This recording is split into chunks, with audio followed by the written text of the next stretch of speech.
and welcome to the Data Centre podcast, brought to you by BizClick and our sponsors for this series, the Data Centre magazine. Are you ready to plug into the future of digital infrastructure? Well, you've come to the right place, because on the Data Centre podcast, we're exploring a world where connectivity is faster, storage is smarter, and the digital landscape is consistently evolving. Every week, we bring you straight to the source, interviewing the innovators, the engineers, and the brilliant minds building and operating the facilities that power the modern world. If you're curious about how the physical backbone of the internet is actually changing our lives, then you're in the right place. Okay, so today we are joined by Nick Barrett, Data Centre OEM Liaison at Castrol's Centre for Excellence, to discuss the move from pilot projects to real-world environments. Before we dive in, Nick, could you please introduce yourself and your role for our listeners, please? Yeah, hello, Ben. I'm Nick. I'm OEM Liaison for Castrol, as you said. I've worked for Castrol for quite some time, around 15 years now, over which I've done many things in the lubrication and fuels industry. But now I'm working on data centres, 100% focused on data centres. As my role as OEM Liaison, I'm the point of contact, the technical point of contact, supporting customers and technology partners, anyone that's using our fluid or wants to know anything about our fluids. Could you tell me a little bit more about how you found yourself drifting towards the data centre space specifically, please? Yeah, so I'm an automotive engineer by trade. Spent many years researching product development around fuels and lubricants. In 2021, I was asked to join a project related to data centres, and I've never looked back since then. So always 100% focused on data centres now. I love the industry. The industry is fantastic. It's really good. Fast moving. Technology changes very fast. So lots going on. Absolutely. So could you tell me a little bit more about what does it actually take to deploy liquid cooling in today's data centre environments? I think education. You hear lots of people talking about a skills gap at the minute, and how do we train people for the new type of thermal management that is required for liquid cooling. But I don't think that's just the engineers working on the system. It needs to be people that are designing the systems, people that are putting the systems into place, the engineering companies, but also the end users. They need to know what it is that they need to ask for. So really the whole ecosystem, everybody involved within the data center from engineering to end user needs training, education, awareness for liquid cooling. Wonderful, thank you. So in terms of empowering your customers, what is one of the biggest reality checks they face as they move into a liquid cooling pilot in a live high density production environment?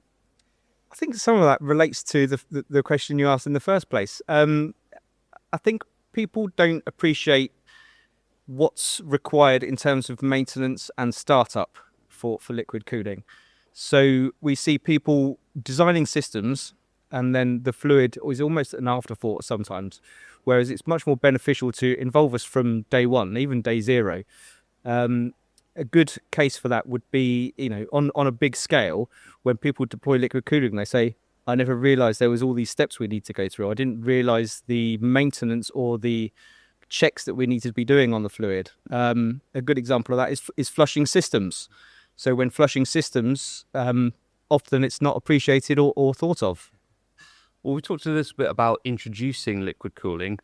How about scaling it? Like once they've got it on the ground, how do they then explore newer, bigger, better manifestations of it? So I think when scaling liquid, it's already being done at scale, right? So there are lots of pilots set up across the world, but there's also lots of very large data centers that are using liquid cooling and have been doing so for some time. We're talking about hundreds of thousands of litres within a fluid network. So I think when operating on that large scale, you really have to understand the procedures and operations that you need to go through for fill and monitoring that fluid, and then end of life as well, and have a plan for each of those stages. So at Castrol, we develop systems that help customers with that. So we're now producing or doing this thing called end-to-end solutions. So supporting from commissioning to fluid monitoring and maintenance, and then the end of life as well. You know Castrol for maximising performance on the road. Now we're doing the same for the world's most powerful data centres. As AI and cloud computing drive rack densities to the limit, traditional air cooling just can't keep up. Introducing Castrol On. With over a century of fluid expertise in PV thermal engineering, our advanced direct chip and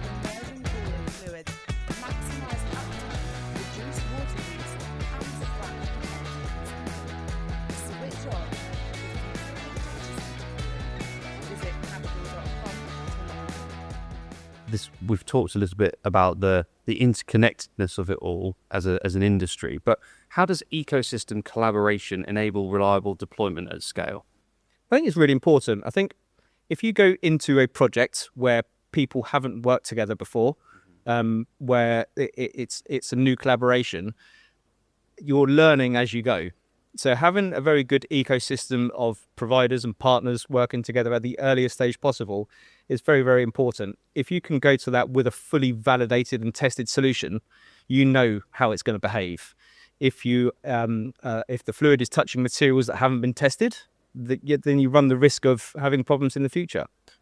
So in terms of people that are working with you, what does Castrol enshrine with its approach to collaboration and kind of strategic partnerships? What would you say are the main takeaways on that front? So we always try to work with ecosystem partners and collaborators, technology partners at the earliest stage. So this starts with things like material compatibility studies. It starts with fluid performance, thermal fluid performance. But at a research level that comes way before any of that, we also like to work with the research institutes, the people that are developing new hardware, futuristic hardware, for example. I was asked a very good question just recently, where it was somebody wanted to know how we can support in looking at surface finish at a very, very fine scale. So they wanted to understand the surface finish within a very, very small gap at a nanometer level. And for us, that was easy. I just say, we use confocal microscopy, CFM measurements. And they said, wow, didn't know you'd done all that. But of course we do, because we have the heritage from the lubricants industry. We have all the equipment that can do that very easily. Absolutely. I think we should dial in a bit on that a bit more, because Castrol has got more than a century of experience in extreme thermal environments, from Formula One engines to EV batteries. How does this battle-tested heritage give data center operators the confidence to trust Castrol as a strategic partner in its mission-critical environments? Yes, we're an old company, more than 120 years old now. I've actually got one of the Castrol heritage badges on me here today. But so I think very good developed background in studies of tribology, the effects of lubrication, the effects of thermal management fluids, how to measure them, and having in-house capability that we can provide that across the world as well in different locations. But building on that, the people have years and years of experience of running the equipment, the analytical equipment, and you can't really replace that. But I think having all that doesn't give you automatic rights to play within a data center. So that's why we've set up a dedicated data center team of people around the world. And lots of those people have not come from the Castrol heritage in terms of lubrications or fuels within BP, but they come from the data center industry and bring that now, to this. So, that's been a big thing for us. I wonder, you've talked there a little bit about the global dynamic, and having a globalized team is really important. So data centers, they don't just appear in one location at one time. They're unfolding around the world simultaneously. So how does that globalized dynamic sort of manifest? What does it look like? What are some of the key traits of that globalization for you? That's okay for us. We are a global company. We have global distribution, blending facilities. So we can deliver our products truly at a global scale in many, many locations. There's not many countries that we can't do that in. So that's really one of the big benefits of our business as it is today.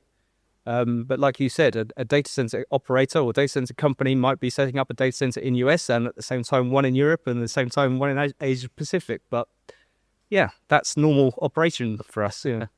Tried and tested. Okay, so if we look 5 years ahead, do you see Castrol's role evolving from a fluid supplier to a thermal orchestrator within the data center ecosystem? Yes, I do. I think that would be very good, but we're already being challenged on this already today. So I think for the first time, data centers have been quite segregated, that the IT person doesn't touch the facility and vice versa.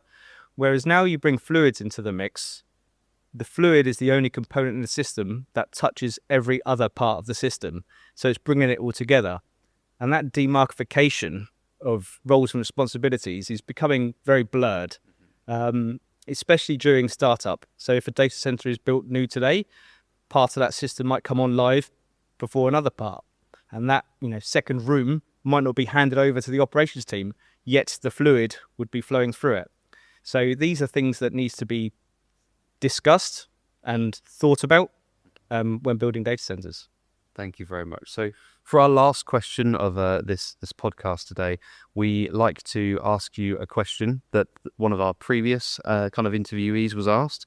And for this one, you have been asked, what is the key technology or location for the data center industry as we look ahead to the next 12 months? Location's a good question. I think it's global.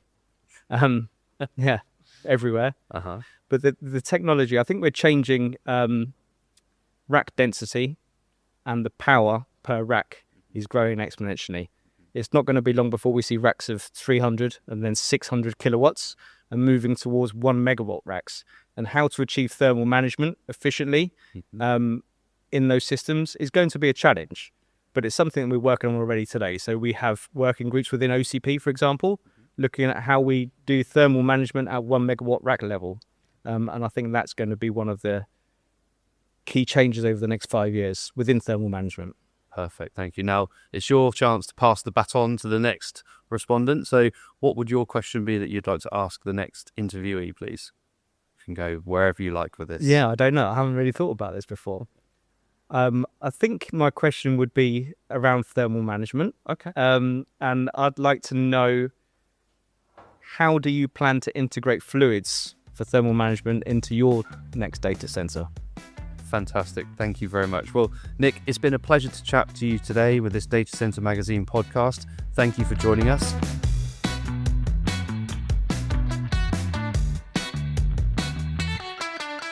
And that's a wrap on this episode of the Data Center Podcast. Before you go, don't forget we want to hear from you.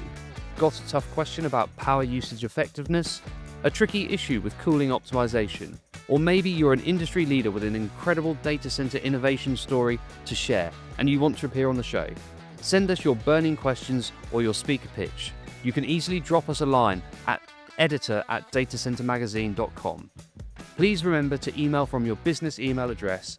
We'll be back next week to help you build bigger, run cooler, and maybe even achieve that zero carbon goal. Until then, keep those racks full and your bandwidth high. See you next time.